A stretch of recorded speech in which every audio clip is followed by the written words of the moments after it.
ప్రతివాక్యము దేవుని నుండి వచ్చినది 2 Timothy 3:16. Welcome to Bible words channel. మన ఛానల్ ని సబ్స్క్రైబ్ చేసుకోండి ఫర్ మోర్ వీడియోస్. ఈ భూమిపై మన జీవితం శాశ్వతం కాదు. మన శరీరం బలహీనపడుతుంది, కానీ దేవుని వాగ్దానం మాత్రం శాశ్వతం. మేము ఈ విధంగా నమ్ముతున్నాం. 2 కొరింథీయులకు 5:1.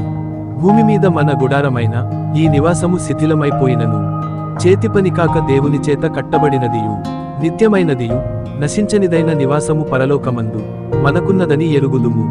ఈ లోక నివాసం తాత్కాలికం, కానీ దేవుని నిత్య నివాసం శాశ్వతం. మన శరీరం పాడవిపోవచ్చు, జీవితం బలహీనమవ్వచ్చు, కానీ మన కోసం దేవుడు సిద్ధం చేసిన పరలోక నివాసం చెక్కుచెదరదు. ఇది మన ఆశ, మన విశ్వాసం ఆధారం. ఈ రోజు నీకు ఆశ అవసరమా?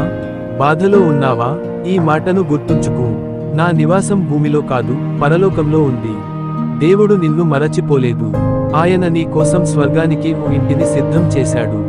ధన్యవాదాలు. దేవుడు నిన్ను ఆశీర్వదించుగాక. ఇలాంటి మరిన్ని దేవుని వాక్యాలతో ప్రోత్సాహం పొందేందుకు దయచేసి బైబిల్ వర్డ్స్ ఛానల్ను సబ్స్క్రైబ్ చేయండి.